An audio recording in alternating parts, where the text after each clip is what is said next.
Good morning and welcome all. In today's class, we are going to discuss Samuel Beckett's play Endgame. And Endgame was regarded by the dramatist as his favorite play. Okay, so this text, Endgame, which was written in 1957, is a post apocalyptic play marked by a theme of entropy, marked by a theme of paranoia. And the entire play is a searing scrutiny of the post war civilization where nature is devastated, faith is gone, relationships are fragmented. The paranoia that gripped the protagonist are indicative of a post war civilization. And you have read Beckett's Waiting for Godot, a text which was written earlier, and there we have also seen that post war civilization graphically depicted through the bleakish landscape, through the four characters, presentation of the four characters and their lives who are constantly waiting for Godot. And where he leaves this drama, Waiting for Godot, he takes it up from there in Endgame. And what happens in an Endgame, that's the crucial point. And in the first slide, here you can see that I have referred to one classic essay by Theodore Adorno. You should read this essay, a very important essay on Endgame. It is penned by Theodore Adorno, and the name of this essay is Trying to Understand Endgame. And basically, in this essay, Theodore Adorno talks about the play's baffling nature. He saw in it an enigmatic kind of discourse. And he wrote in that essay and talked about the specific historical context, where he writes that after the Second World War, everything, including a resurrected culture, has been destroyed. Without realizing it, humankind continues to vegetate, creeping along after events that even survivors cannot really survive on a rubbish heap that has made even reflection on one's own damaged state useless. So, the way Adorno wanted to historically situate the play, because there is minimalist stage direction that one can find in Endgame. Only the four characters, a stage where we can see two windows, two wash bins, one chair. That is the entire stage prop that we have got. So the minimalist art is very much palpable on stage. So it is the picture of a dystopian society. And if you read this play, you understand that something has happened, be it a Holocaust, be it a plague, be it a nuclear war, whatever it be, there is no clear clue about the context. But something has happened, as I told you. Holocaust, Third World War, maybe the nuclear war, or any other calamity, whatever it be, that has wiped out the last trace of life from the face of the earth, that has annihilated everything except only the four characters are perhaps only alive, and everything is devastated. Nature is gone. We see in this play that Ham is talking about the destruction, about the death that is outside. At one point of time, Ham talks to Clove that outside of it is death. So, what does that sentence mean? Outside of it is death. So, that means everything is damaged because of the war. And it is perhaps that only the four characters, Ham, Clove, and the parents of Ham, they are Nag and Nell, who live within an ash bin. They are the only survivors. Okay, everything is gone. So it is, that's why I told that Endgame is a post-apocalyptic play. Post-apocalyptic. So after the apocalypse has happened, after that mass destruction has happened, that has annihilated everything, these are the four survivors. And the characters frequently refers to the bleakish situation outside. Outside of it is death. In the Bible, Ham was the son of Noah, Ham, Ham, in the Bible. Here, the spelling of Ham is Ham. So in the Bible, Ham was the son of Noah. Noah's myth, you know, is tied to the myth of regeneration. But here is a twist. Beckett, an anti-humanist writer, is giving an ironic twist on this myth of regeneration, as we see that these four characters are only waiting for one thing, that is extinction, death, annihilation. So it is like the last moment of humanity before the end. It is the end game.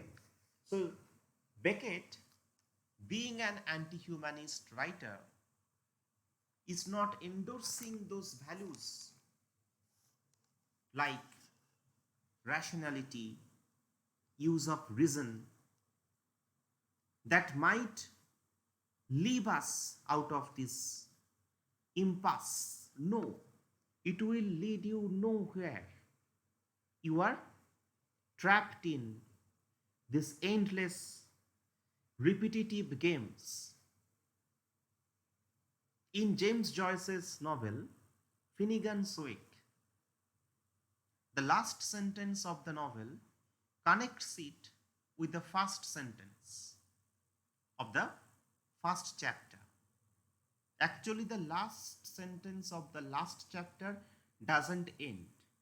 If you want to finish this sentence, you have to read again the first chapter of the book, Finnegan's Wake. That refers to the cyclicality of the structure, the cyclical nature of our lives. Same thing happens in Beckett's Endgame. We find in the beginning of this play that Ham is unfolding an handkerchief before him, putting that on his face, and then relaxes. That's how it starts. At the end of the play, where Clove is his like almost servant like person, but the relationship is never explicitly stated. We can assume that it is a master servant relationship, maybe the adopted child of Ham, because the inset story where Ham talks about a beggar and also his son who wanted to take shelter in his house. And perhaps that rescued child is Clove. But Clove doesn't leave Ham at the end of the text. He remains, stands with him, and he puts the handkerchief again on his face. That's how the play ends. So it again comes back to the beginning. The cyclical structure of the drama that mirrors forth the cyclical structure of our life. Beckett, being an existential thinker who conforms to the idea that it is futile to decipher the meaning of life, it is absurd. Okay, so purposeless waiting, purposeless, endless repetitions that signify our lives. And the entire play is premised upon the metaphor of chess. Because the title of the play, Endgame, is a term taken from the game of chess. Beckett, was a skilled chess player.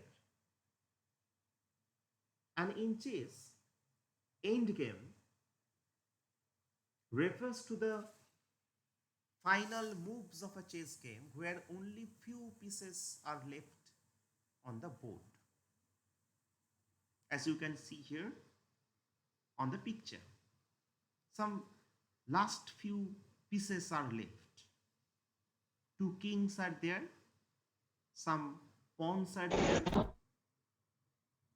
So only few pieces are left, and the goal of the end game is to win before the other team wins. Ham is like the king on a chessboard. You know that a king cannot move very freely in a game of chess. Very limited movement a king has got.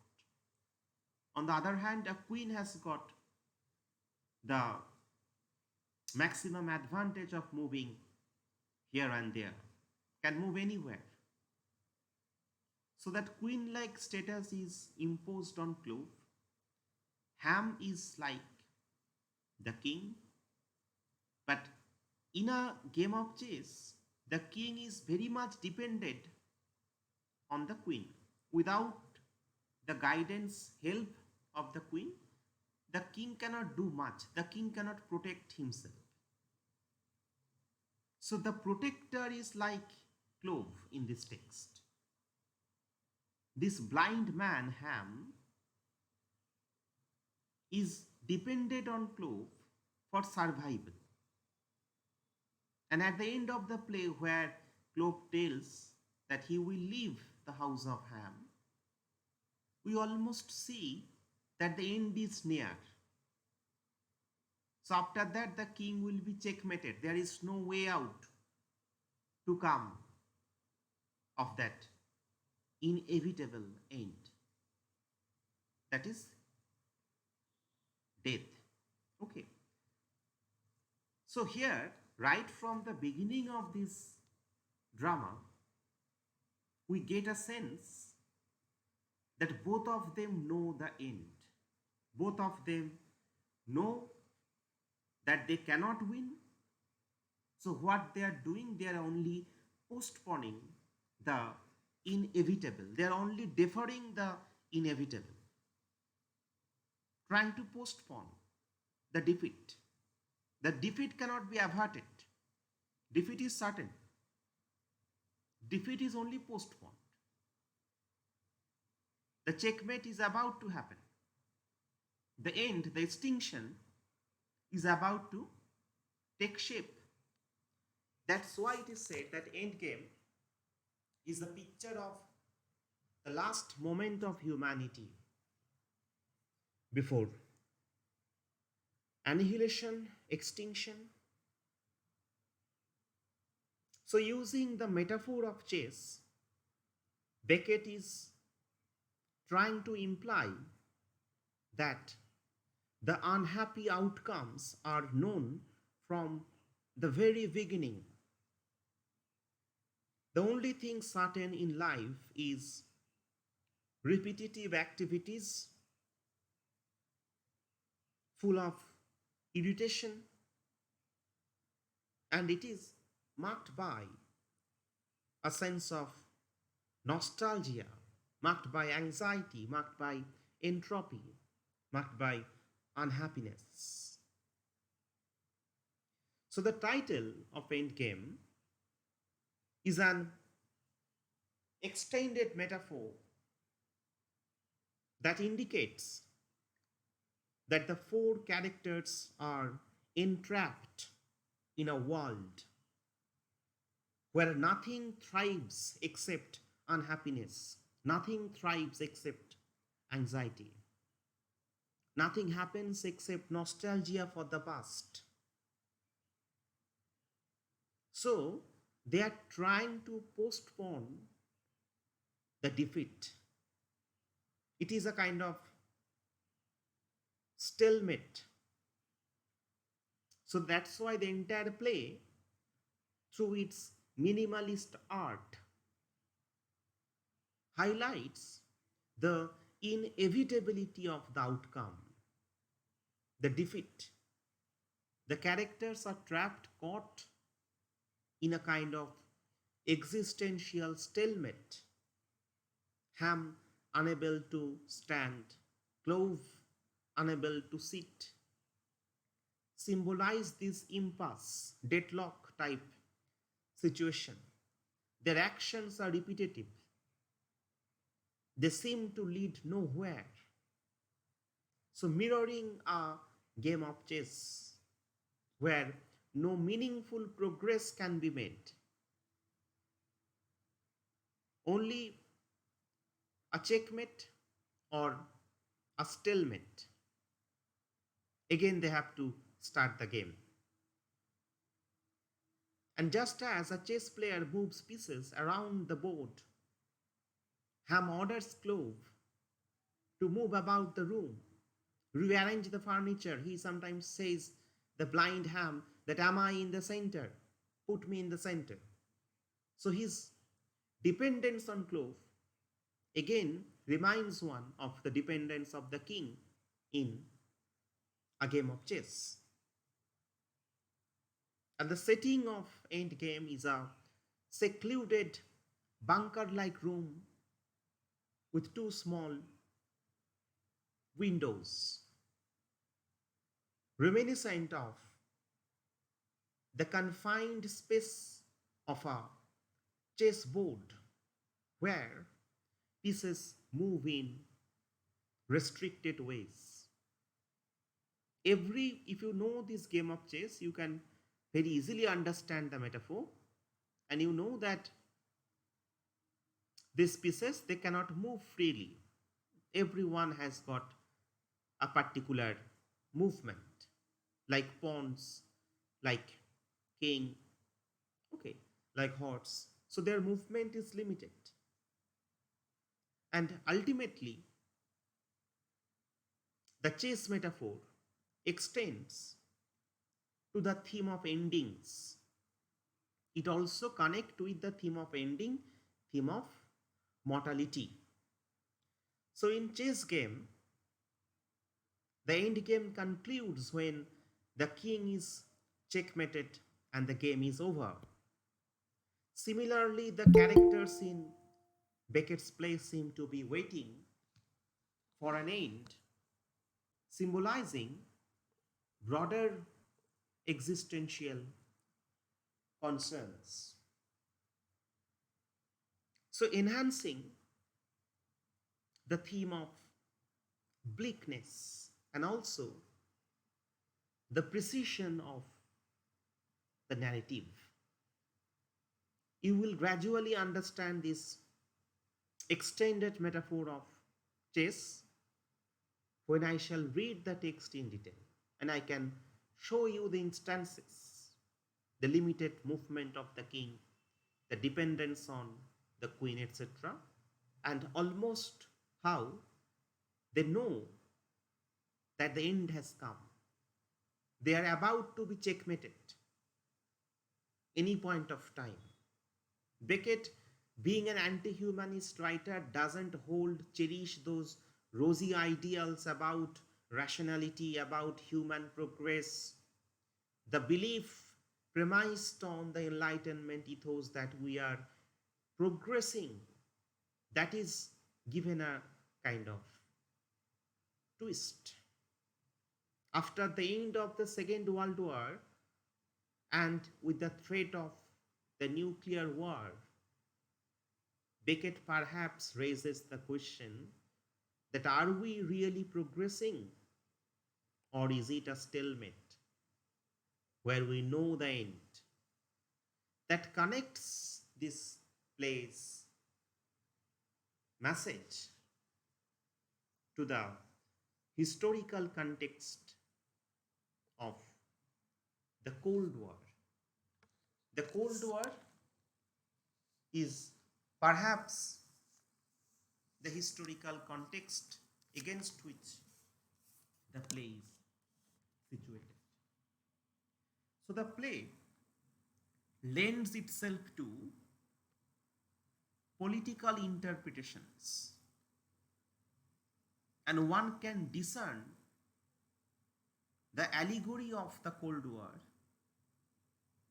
in the relationship of ham and clove.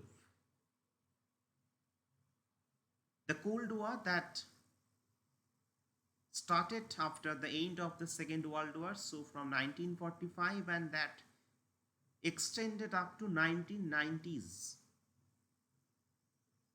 And this time from 1945 to 1990 was marked by high geopolitical tension. It was a period of tension between the United States and the Soviet Union. The two superpowers had two different ideologies. The two superpower had two opposing ideologies. The Cold War was also a clash of ideologies. One ideology is the ideology of capitalism as endorsed by the United States of America, USA, and the other is communism preached by the Soviet Union. So as you can see here on the map, that the whole Europe was divided between two opposing ideologies. And one of the features of the Cold War was the doctrine of MAD, M-A-D, capital M, capital A, capital D. What is MAD? Full form of MAD is mutually assured destruction. So this mutually assured destruction was premised upon the belief that the possession of a huge arsenal arms that would stop both the parties from warfare. যদি দুটো party বেশি পরিমাণে অস্ত্র মজুদ রাখে তাহলে যুদ্ধ আটকানো যাবে, বিকজ যুদ্ধ হলে সেখানে মিউচুয়াল ডিস্ট্রাকশন সেখানে কিন্তু একটা ঘটবে, দুটো পার্টির মধ্যেই সেখানে কিন্তু ডিস্ট্রাকশন ঘটবে irrespective of their geopolitical differences. So it was assumed that any form of retaliation would wreak havoc to both groups. if war starts, then both groups would suffer immensely. And when the play was written in 1957, you know that Samuel Beckett himself went through this period when the threats of nuclear war, the threats of nuclear conflict were in the air. And Endgame, being a post apocalyptic play, doesn't talk about the possibility of Cold War, but it is situated in a world where both the groups are devastated by the nuclear war. That's why post apocalyptic. The post apocalyptic setting is shown by ham and clove representing the US and the Soviet Union, both parties trying to win. Ultimately, the end product is null. None could actually win, but both are devastated equally after the nuclear war. That's why outside of it is death. There is no germination of life. There is a faint light visible in the form of the boy, whom Clove actually sees through the telescope. And the entire play is focused on the relationship of ham and clove. I was talking about the political underpinnings of the Cold War as perhaps which gave a historical background to a play like Endgame, which is never specifically stated, and the entire play reads like a sequel to Waiting for Godot. It is never stated, nowhere stated that it is a sequel. And Waiting for Godot is a play, though the most popular play of Samuel Beckett, but he himself didn't like this play so much. He told Ruby Cohn, a famous Beckett critic, that he didn't like Waiting for Godot so much because it has some lacunas. His favorite play was Endgame. Endgame is more dark. Okay, perhaps the most dark one in terms of the vision that unfolds in this play. So the entire play is, as I told you, is like a sequel to Waiting for Godot. In Waiting for Godot, there are two important characters, Lucky and Pozzo. Pozzo is like a master, Lucky is the servant. So here, ham and clove are not like Estragon and Vladimir. That's a mistake that many critics actually make. They are modeled on maybe the afterlives of Lucky and Pozzo. That whip cracking Pozzo we have seen in Waiting for Godot. And remember that Pozzo also went blind. Here we find the blind ham at the center of this play. The blind ham reminds one of the blind Pozzo. Both are authoritarian in nature. The way he treats his parents, Nag and Nell, who live in Ashwins, that testify to his authoritarian stance. And remember that Beckett is someone who chooses the names very carefully in his plays. Remember Waiting for Godot, where the names of the four characters are taken from four different countries? Okay, as if the whole Europe is breaking apart, falling apart. One is from England, one is from France, isn't it? The four names from four different countries. One is from Russia, Vladimir. One is from Italy, Pozzo. So very careful choice of names.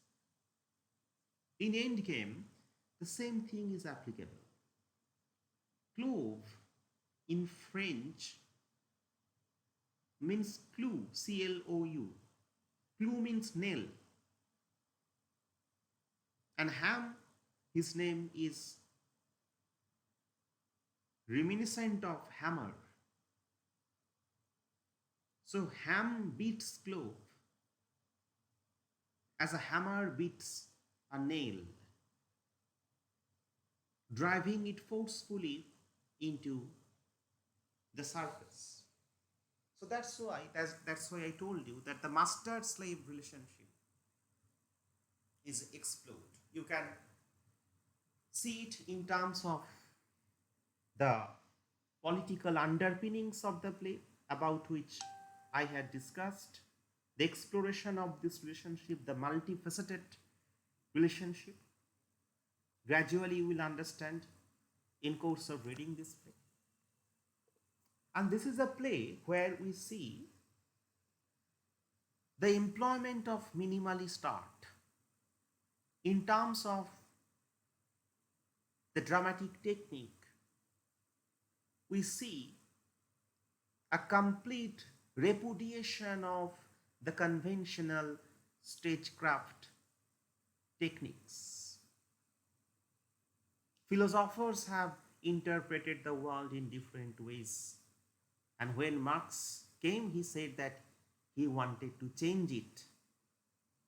Perhaps Beckett wanted to change the modes of dramaturgy. In terms of its dramatic technique, the play is so unique. Such a minimalist setting showcases a unique blend of stagecraft and techniques that contribute to the profound impact on audience. First thing that I have introduced here is the minimalist setting. Beckett's set design for Endgame is stark and sparse. The play takes place in a single, barely furnished room with two small windows high up on the walls.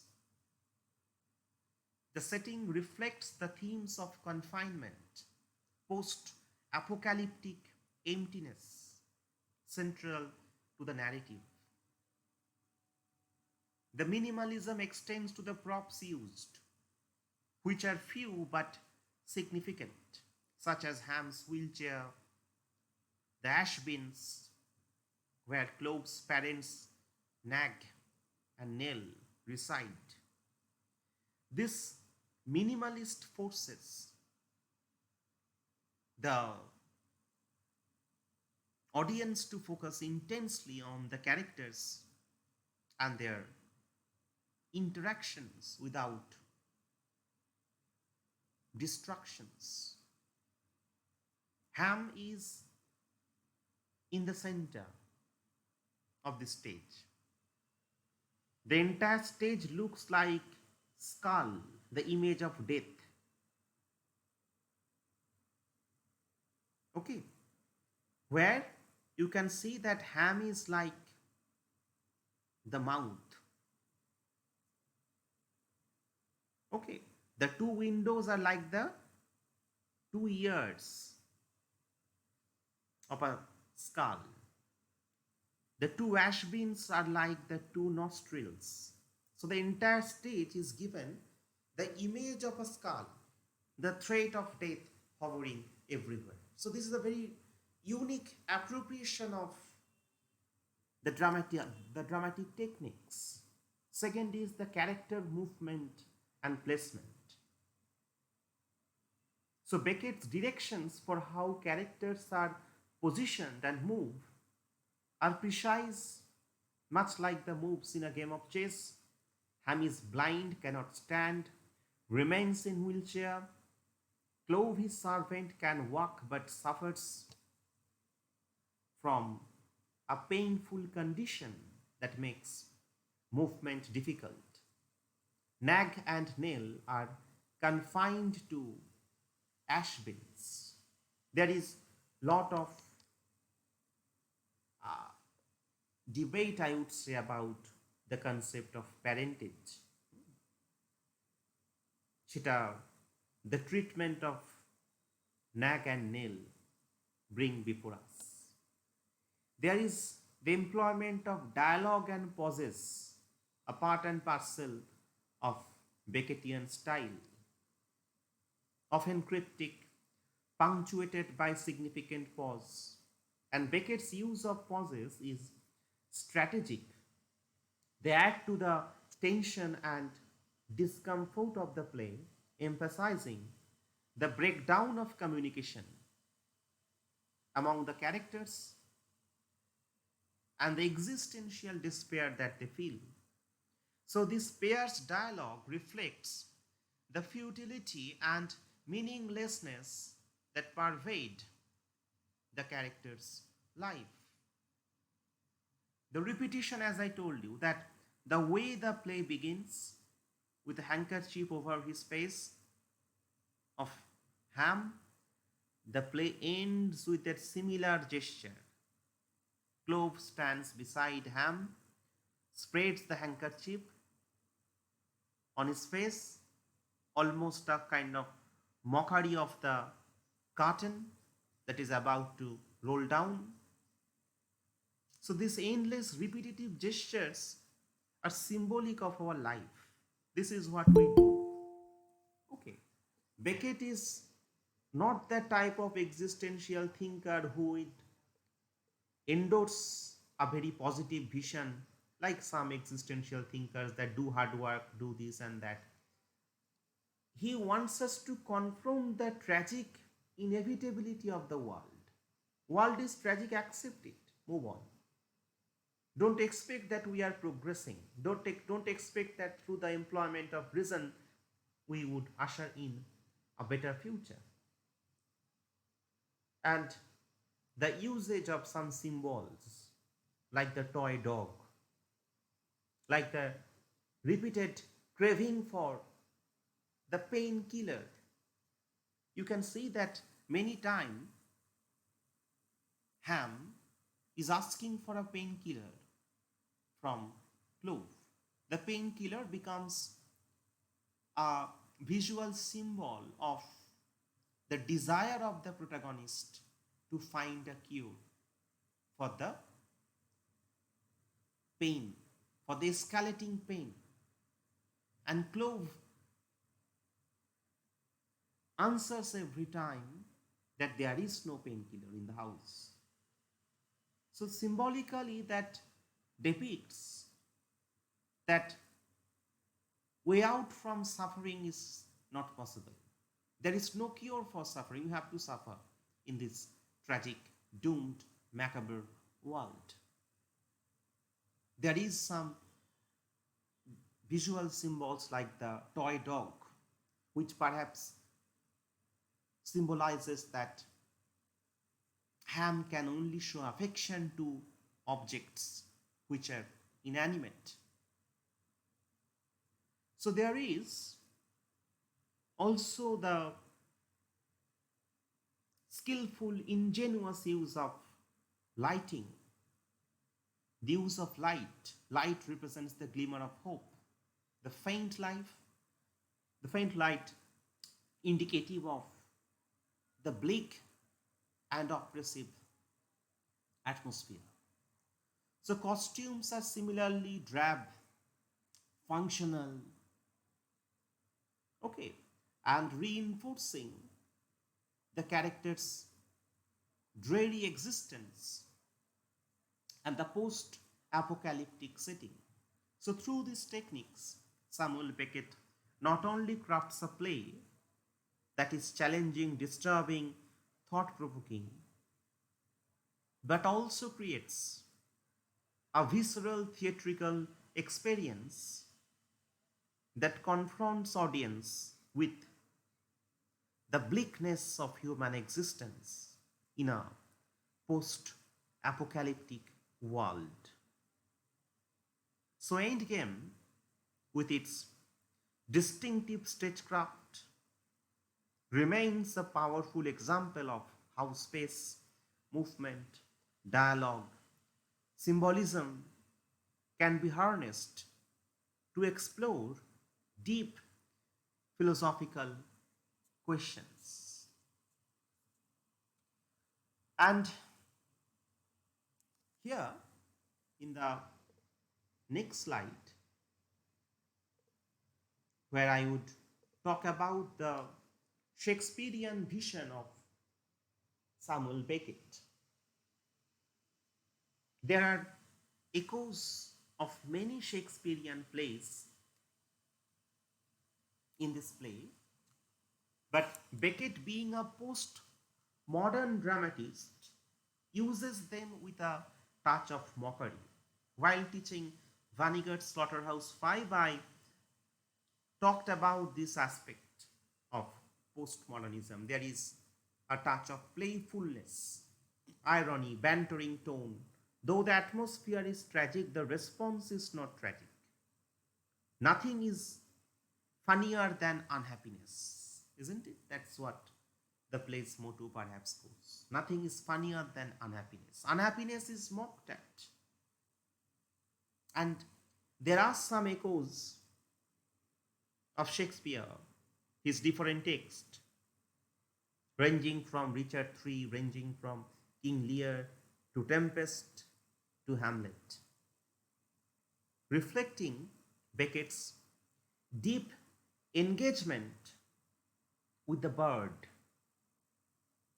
So in Endgame, these echoes serve to enhance the play's exploration of meaninglessness, confinement, and the absurdity of the human condition. The most prominent echo of Endgame is the echo of King Lear.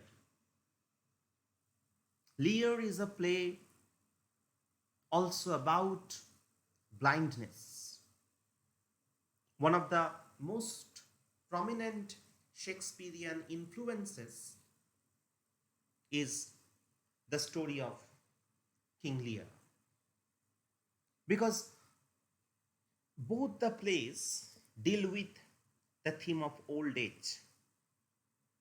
Both the plays deal with the theme of dependency, betrayal, and descent into a kind of madness. Many critics have seen that Shakespeare almost approximated the anguish of the existential thinkers in his play King Lear, with that depiction of existential despair. So Ham, like Lear, is an authoritarian figure who faces the bleakness of his final days, largely in isolation, largely in physical decay.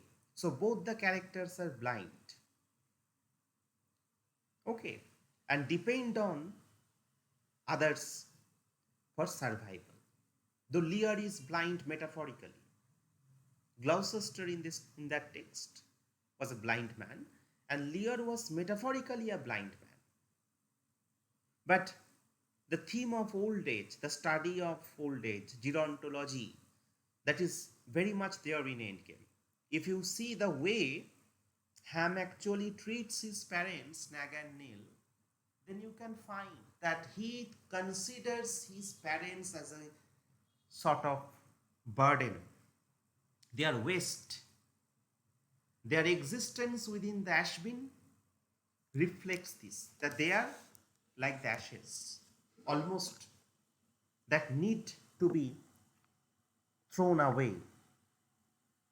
Wastage, image of waste. So this is the theme of betrayal that was very much in King Lear. There is the echo of The Tempest. The Tempest is a play with a post-colonial vision where we find the depiction of the master-slave relationship, isn't it? And here, Clove and Ham's relationship can be likened to the relationship of Prospero and Caliban in The Tempest. Clove, who serves Ham, reluctantly mirrors Caliban's servitude and eventual rebellion against Prospero. And even one sentence of very famous sentence of Prospero, sentence of Tempest, said to Prospero by Caliban that you taught me language and my profit in it is I know how to curse, is used here. Intertextual echo, but with a touch of banter, with a note of playfulness, creating a kind of mocking allusion to Shakespearean worldview. But yes, the master-slave relationship is very much palpable here between Ham and Clove. And last but not the least, the existential reflection that remind one of Hamlet. And you know that even the name Ham is almost a miniature version, a diminutive of Hamlet, Ham. So in Hamlet, the protagonist was preoccupied with the central question of to be or not to be. The existential dilemma, the introspective soliloquies of Hamlet find a distant reflection in the monologues of Ham and Clove, who ponder over their existence in a stark, almost post-apocalyptic setting. And that type of, there are some soliloquies, there are some theatrical metaphors that Beckett has used. There are some references to its own artificiality. Sometimes Clove uses the telescopes and sees the audience and comments about their activities. Many words of Ham echo the fact that they are performing on a stage. So this aspect of self-referentiality, a part and parcel of postmodernism, is also visible here. Okay, and this can be only depicted when you go through the text in detail, which I shall do, which is a very challenging task of going through the text of Endgame. Very disturbing and baffling play. Even Theodore Adorno actually said about or focused about its unintelligibility, talking that it cannot be understood very clearly. But yes, there is a key through which you can unlock the vision of Beckett. Every word is important, every visual symbol, motif is important. For that you need to read a number of Beckettian plays to come to this standpoint. One advantage is that you have already read Waiting for Godot, so that will give you some clue that what kind of universe he is talking about. The faint hope as typified by the germination of leaves in Act 2 in Godot, there is a reference to boy here at the end of this text. Okay, but very faint, some faint touches, that is not solidifying. So existential reflections of Ham that bears comparison with, invites comparison with the Prince of Denmark, Hamlet. And Beckett, much like Shakespeare, often plays with language, plays with wordplay, repetition to convey the absurdity and futility of his character's existence. And this can be seen as a nod to Shakespeare's love for linguistic creativity. Even if you see the visual symbol of the ash bin, which reflect the entrapment, the confinement. And if you see the first sentence of Endgame, that contains the theme of the entire play. The first sentence is the clue to the entire drama, that echoes the words of Jesus Christ before the death. Finished, it's finished. But Beckett didn't almost copy paste the word of Jesus, but says it is nearly finished, it must be nearly finished. So that sums up the central theme of this play, that it is not entirely finished, but the last moment before the end, last moment before the extinction. And in the last slide, where I shall stop today, that will help you as a sort of prelude to the drama, that can help you understand the backdrop of this drama. Then you can go into the world of Endgame. With this type of mentality, having imbibed how this melancholia is treated by Samuel Beckett. And I would refer to an essay by Sigmund Freud, Mourning and Melancholia, that he wrote in 1917, where he differentiated between mourning and melancholia. Mourning is the process through which an individual gradually detaches emotional energy. This process is painful, but is considered a healthy response to a loss. যে কেঁদে যে হালকা হচ্ছি, for example, এটা mourning, যেখানে তুমি release করছো তোমার লসটাকে, তোমার সেন্স অফ পেইনটাকে। আর মেলাঙ্কালিয়া হচ্ছে এমন একটা অবস্থা যেখানে আমরা প্রপার রিলিজ করতে পারছি না, হালকা হতে পারছি না। সেই জন্যই আমাদের মনে ক্রমশ ফিরে ফিরে আসছে অতীতের সেই সুখের স্মৃতি। That is melancholia. Endgame is a treatment of melancholia, not mourning. Melancholia is also associated with the profound sadness. Melancholia also means a sort of loss, but it differs significantly in its psychological mechanisms and effect. And Freud characterizes melancholia by a lowering of self-regard, that is not something seen in the morning, যেখানে you cannot find an outlet. And also, unlike mourning, the loss in melancholia may be unconscious, may be symbolic, maybe the loss of an ideal, maybe the loss of a concept, maybe the loss of an ego ideal. So while mourning is a natural response to a loss, melancholia is a pathological and often prolonged engagement with the loss, characterized by self-reproach, characterized by an inability to consciously understand or identify what has been lost.